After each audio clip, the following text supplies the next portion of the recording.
প্রিয় দর্শক, আপনারা দেখতে পাচ্ছেন আমার একটা নতুন প্রজেক্ট। এটা হচ্ছে ভাদ্র মাস। বর্তমান ভাদ্র মাসে আমি এই ক্ষেতটার অবস্থা দেখাচ্ছি আপনাদেরকে। তো এটা হচ্ছে লতিরাজ বাড়ি 1। আমি নতুন একটা আমার প্রজেক্ট এখানে আমি লাগাইছি। তো এখানটা হচ্ছে আমার 7 দুগুণে 14, 17% জমিতে আমি এখানটায় আমি রোপণ করেছি এটা। তো এটা আমরা দেখতে পাচ্ছেন অবস্থাটা। এই জাতটা কিন্তু আমার হচ্ছে একটা আলাদা একটা জাত। তো এটা কী ধরনের লতিটা হয় আপনাদেরকে আমি দেখাবো। জাস্ট এই বর্তমান অবস্থাটা দেখেন, আমি দেখাচ্ছি। এই যে লতি, ঠিক আছে, লতি আসা শুরু হয়ে গেছে এটি।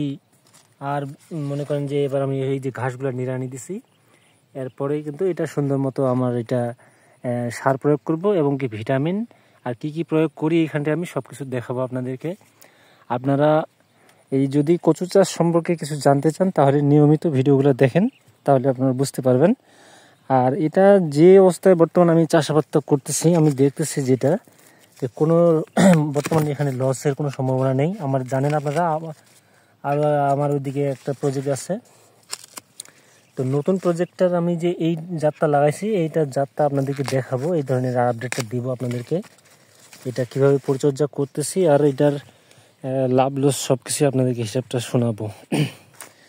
তো এইখানটি আমি 3500 চারা মতো এখানে রোপণ করেছি। আর এখন আপনারা দেখতেই পাচ্ছেন আমার ক্ষেতের অবস্থাটা।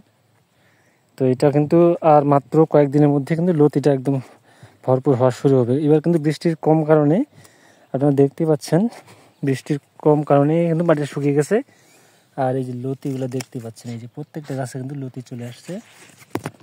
লতির সাইজ খুব ভালো হয় এটা। এটা এখন শুধু ভালো মতো পরিচর্যা করার একটা পালা। তো প্রিয় দর্শক, আপনারা এই কচু চাষ সম্পর্কে তথ্যগুলো পাওয়ার জন্য অবশ্যই চ্যানেলটিকে আমার সাবস্ক্রাইব করে রাখবেন, আমাকে একটু হেল্প করবেন। আমি আপনাদেরকে ভালো কিছু উপহার দেওয়ার চেষ্টা করব, আপনাদের অনেক কিছু তথ্য জানার চেষ্টা করব। তো সবাই ভালো থাকবেন, ধন্যবাদ।